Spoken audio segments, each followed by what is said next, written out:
The courage to be dislike. यह किताब किसके लिए है?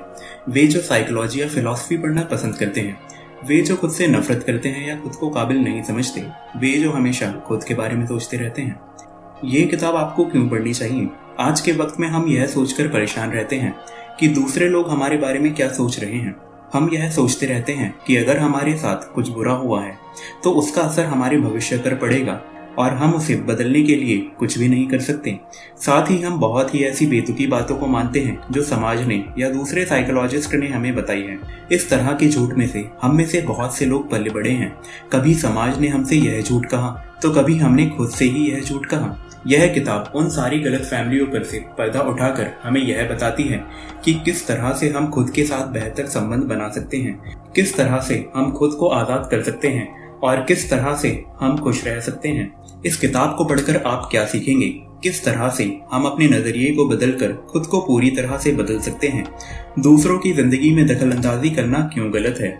हकलाने वाले लोग किस तरह से अपनी समस्या को सुलझा सकते हैं? यह जरूरी नहीं है कि हमारे मौजूदा हालात के लिए हमारा पास्ट जिम्मेदार हो। अगर हम किसी व्यक्ति को सड़क पर गालियां देते हुए सुनते हैं तो हमें लगता है कि उसकी परवरिश अच्छी नहीं रही होगी। जब हम किसी व्यक्ति को अकेले रहते हुए देखते हैं तो हमें लगता है कि उसके साथ जरूर कुछ बुरा हुआ होगा। हम सभी का यह सोचना होता है कि हमारे साथ जो आज हो रहा है या जो हमारे साथ हो चुका है उसका असर हमारे भविष्य पर पड़ेगा और हम उसे बदल नहीं सकते। लेकिन यह बात गलत है। इसका एक बहुत फेमस एग्जाम्पल है वो बच्चा जिसे घर पर बहुत मारा जाता हो या फिर जिसे स्कूल के बच्चे बहुत चिढ़ाते हों और वो आगे चलकर दूसरों से बात करना या फिर उनसे मिलना जुलना बंद कर देता है। बहुत से लोगों का मानना होता है कि वो इसी तरह से सारी उम्र रहेगा, लेकिन 20वीं सदी के साइकोलॉजिस्ट एल्फ्रेड एडलर का कुछ और ही मानना है। एडलर का मानना था कि इससे कोई फर्क नहीं पड़ता कि पास्ट में हमारे साथ क्या हुआ है। हम खुद को हमेशा बदल सकते हैं और पास्ट में मिली हुई चोटों से खुद को राहत दिला सकते हैं। बहुत से बच्चों को स्कूल में चिढ़ाया गया था और घर में मारा गया था, लेकिन सारे लोग तो अकेले नहीं रहते। इसका मतलब हमारे हालात फिक्स नहीं है। हम अगर चाहें तो उन्हें बदल सकते हैं। इससे कोई फर्क नहीं पड़ता कि हमारे साथ पास्ट में क्या हुआ था। हम खुद अपना नजरिया चुनते हैं और अगर हम चाहें तो हम उसे बदल भी सकते हैं। हमारे आसपास अलग अलग तरह के लोग रहते हैं। हम अक्सर इन सभी लोगों को दो कैटेगरी में बांटते हैं, जो हर वक्त अच्छा देखते हैं और अच्छा सोचते हैं, और निराशावादी लोग जो हमेशा नेगेटिव सोचते हैं। अगर आप हर रोज साइकोलॉजी पढ़ेंगे तो आपको पता लगेगा कि अच्छा सोचना या बुरा सोचना हमारे दिमाग का एक हिस्सा है जिसे हम बदल नहीं सकते। जो लोग अच्छा सोचते हैं वे हमेशा अच्छा ही सोचेंगे और जो बुरा सोचते हैं वे बुरा ही सोचेंगे। लेकिन एडलर यह नहीं मानते। उनका मानना है कि सोचना हमारा एक गुण है जिसे हम सीख सकते हैं। एक व्यक्ति जैसा सोचता है वो वैसा ही बन जाता है। अगर आप अपने नजरिए को बदलकर दुनिया को अलग नजर से देखने लगेंगे तो आप अलग बन जाएंगे। आप खुद को बदल सकते हैं। एडलर का कहना है कि हम 10 साल की उम्र में अपना नजरिया चुनते हैं कि हम दुनिया को अच्छी नजर से देखेंगे या फिर बुरी नजर से। इसके बाद अगर हम खुद को बदलने की कोशिश नहीं करते हैं तो हम वैसे ही सारी उम्र रहेंगे। हम चाहें तो खुद को बदल सकते हैं, लेकिन बहुत से लोग खुद को बदलना नहीं चाहते। आप शायद ऐसे बहुत से लोगों को जानते होंगे जो अपनी जिंदगी से खुश नहीं हैं। वे हमेशा रोते रहेंगे कि किस तरह से उनकी जिंदगी बहुत खराब है। इनकी बात सुनकर आपको एक बार के लिए लग सकता है कि ये अपनी जिंदगी को बदलना चाहते हैं, लेकिन यह गलत है। अगर वे वाकई बदलना चाहते हैं तो उन्होंने अब तक जरूर कुछ किया होता। बदलने के लिए हिम्मत चाहिए होती है। इसके लिए आपको कुछ ऐसे काम करने होंगे जो आपने आज तक नहीं किए हैं। साथ में ही आपको कुछ गलतियां भी करनी होंगी जिसके लिए आपको और हिम्मत चाहिए। बहुत से लोग इस तरह का काम नहीं करना चाहते हैं, जिसका नतीजा यह होता है कि वे कुछ कर भी नहीं पाते और सारी उम्र रोते ही रहते हैं। खुद से नफरत करना ही आपकी सारी समस्याओं की जड़ है। किमिशी, जो कि इस किताब के लेखक हैं, से एक बार उनके एक स्टूडेंट ने कहा कि वो खुद से नफरत करता है। किमिशी को इससे बहुत हैरानी हुई और उन्होंने उससे पूछा कि वो खुद के बारे में ऐसा क्यों सोचता है। उसने कहा कि उसके पास आत्मविश्वास नहीं है, वो लोगों के साथ घुल मिल नहीं पाता है, वो नेगेटिव सोचता है और खुद को काबिल नहीं समझता। उसने कहा कि अगर वो किसी तरह से इन सब में से सुधार कर सके तो खुद से नफरत करना बंद कर सकता है। किमिशी ने उससे पूछा कि इस तरह से अपनी कमियों के बारे में बात करके उसे कैसा लग रहा है। स्टूडेंट ने कहा कि उसे ऐसा बोलने पर और खराब लग रहा है। उसने कहा कि वो इसलिए लोगों से बात करने नहीं चाहता क्योंकि उसे डर लगता है कि लोगों को बहुत जल्दी पता लग जाएगा कि वो कितना बेकार है और फिर सारे लोग उससे नफरत करेंगे। क्या आपको समझ में आया कि यहाँ उस स्टूडेंट की समस्या क्या थी? वो खुद से नफरत करता था, इसलिए वो दूसरों से बात नहीं करता था, क्योंकि उसे लगता था कि दूसरे लोग भी उससे नफरत करेंगे। अब क्योंकि वो किसी से बात ही नहीं करता था, उसका आत्मविश्वास कम था, क्योंकि वो पहले से ही खुद से नफरत करता था। वो हमेशा नेगेटिव सोचता था, इस वजह से वो खुद को काबिल नहीं समझता था।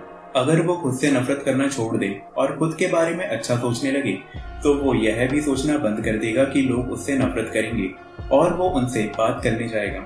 जब वो उनसे बात करेगा तो उसका आत्मविश्वास बढ़ेगा। जब वो नए दोस्त बनाएगा तो वो पॉजिटिव सोच पाएगा और खुद को काबिल समझ पाएगा। इस तरह से उसकी सारी समस्याओं की जड़ थी उसका खुद से नफरत करना।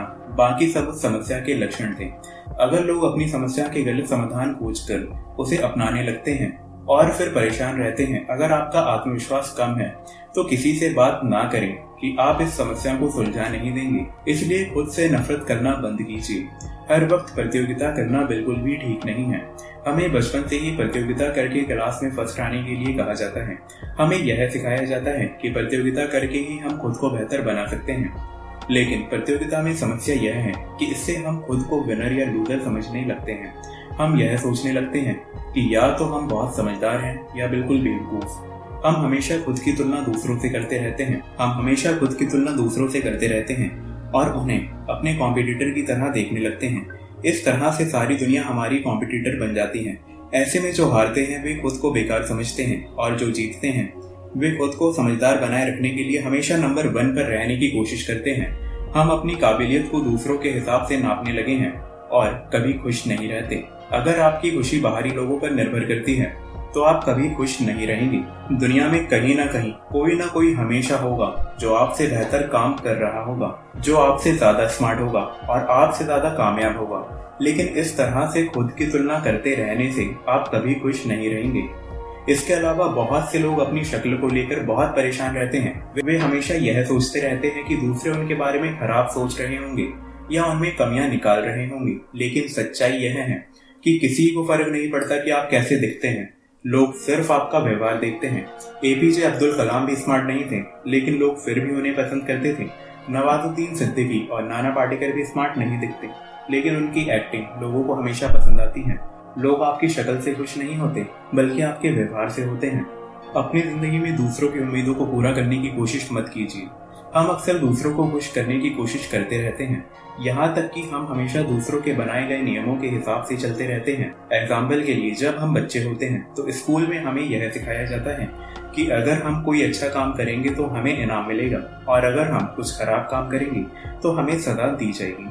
लेकिन यह मानसिकता बहुत खराब है। जब हम यह सोचने लगते हैं कि हमें हमारे हर अच्छे काम के लिए इनाम मिलेगा, तो हम इनाम को पाने के लिए अच्छे काम करने लगते हैं। जब हम बड़े होते हैं तो हम अच्छे काम करना बंद कर देते हैं, क्योंकि हमें उससे तुरंत इनाम नहीं मिलता। हम हर काम को उसके फायदे के हिसाब से देखने लगते हैं। हम यह सोचने लगते हैं कि जिस काम में पैसा ज्यादा है या इज्जत ज्यादा है, हमें वो काम करना चाहिए क्योंकि वो अच्छा काम है। अगर वो अच्छा ना होता तो उसमें इतना इनाम क्यों मिलता।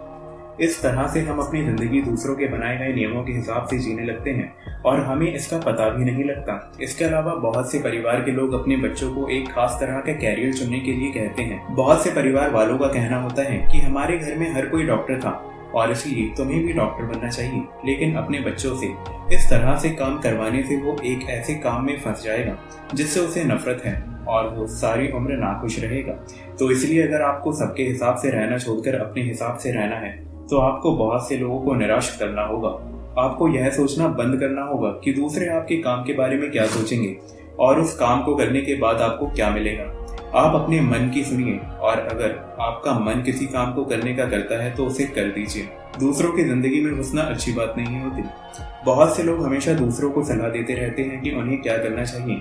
एग्जाम्पल के लिए, अगर एक बच्चे के स्कूल में खराब मार्क्स आते हैं तो उसके माता पिता उसके साथ जबरदस्ती करने लगते हैं और उसे ज्यादा पढ़ने के लिए मजबूर करने लगते हैं। लेकिन क्या ऐसा करने से आपका बच्चा पढ़ने लगेगा? नहीं। ऐसा करने से वो जबरदस्ती एक रूटीन अपनाने लगेगा जिसे अपनाने के लिए उस पर दबाव डाला जा रहा है। इसके अलावा वो यह सोचने लगेगा कि वो यह सब आपके लिए कर रहा है क्योंकि उसका मन तो पढ़ने का कर ही नहीं रहा। उसे लगेगा कि वो आपको अच्छा महसूस कराने के लिए पढ़ रहा है ताकि आप समाज में जाकर सबसे यह कह सकें कि आपने भी सबकी तरह अपने बच्चे को बढ़ाया। इसलिए दूसरों को यह बताना या फिर उन पर जबरदस्ती करना कि वो एक दिए गए काम को करें, यह बिल्कुल अच्छी बात नहीं है। अगर आप किसी तरह से उन्हें यह एहसास दिला सकें कि पढ़ाई किस तरह से उनके लिए अच्छी चीज है, या फिर किसी तरह से उन्हें पढ़ने से प्यार करा सकें, तो आप उनसे कुछ भी करवा सकते हैं। आप अपने बच्चों को आज़ादी दीजिए कि आप उनका साथ देने के लिए हमेशा तैयार रहेंगे और वे जो चाहें वो कर सकते हैं। आप उन्हें सीधा जाकर यह मत बताइए कि उन्हें क्या करना चाहिए या क्या नहीं करना चाहिए, क्योंकि ऐसा करके आप उनकी जिंदगी में दखलंदाजी कर रहे हैं। कभी कभी यह जानना भी तकलीफ दे सकता है कि आप उसकी जिंदगी में दखलंदाजी कर रहे हैं जिससे आप प्यार कर रहे हैं। हम अक्सर अपने परिवार के लोगों की फिक्र करते हैं और इसलिए हम हमेशा उनकी मदद करने की कोशिश करते रहते हैं, लेकिन हम यह जानने की कोशिश नहीं करते कि सामने वाले को क्या चाहिए जिसकी वजह से उसे अच्छा नहीं लगता। उसे यह लगता है कि आप अपने विचारों को उस पर थोपने की कोशिश कर रहे हैं। इसलिए दूसरों से सहानुभूति दिखाना सीखिए और उन्हें बताइए कि आप उनके लिए हमेशा हाजिर रहेंगे। हम सभी इस दुनिया के एक छोटे से हिस्से हैं और हमें खुद को महान समझने की गलती नहीं करनी चाहिए। एडलर के हिसाब से समाज का हमारी जिंदगी पर बहुत असर पड़ता है। समाज का मतलब सिर्फ उस समाज से नहीं है जिसमें हम रहते हैं, बल्कि इसका मतलब पूरी दुनिया से है, जिसमें पेड़ पौधे, जानवर और सारे इंसान आते हैं। अगर आप अकेले रहते हैं तो इसका मतलब यह नहीं कि आप इस समाज के हिस्सेदार नहीं हैं। एडलर का कहना था कि हमें खुद को इस बड़े से समाज का एक हिस्सा मानना चाहिए और यह सोचना चाहिए, अगर हम पहले से बेहतर बनेंगे तो हम इस समाज को बेहतर बना रहे हैं। एक बार जब आप यह सोचने लगते हैं कि हम इतने बड़े समाज के लिए क्या कर सकते हैं, तो हम कुछ अलग तरह से काम करना शुरू कर देते हैं। दोस्तों, ये इस किताब की एक छोटी सी समरी थी। मैं आगे आने वाली वीडियोस में इस किताब की फुल ऑडियो बुक लाने वाला हूँ। अगर आपको ये वीडियो पसंद आई हो तो इस वीडियो को लाइक और शेयर जरूर करना। और दोस्तों, अगर आपने अभी तक इस चैनल को सब्सक्राइब नहीं किया है तो इस चैनल को सब्सक्राइब कर दीजिए, क्योंकि आगे आने वाले टाइम में मैं इसी तरह की और भी वीडियोस आपके लिए लाने वाला हूँ। Thank you so much guys for watching this video.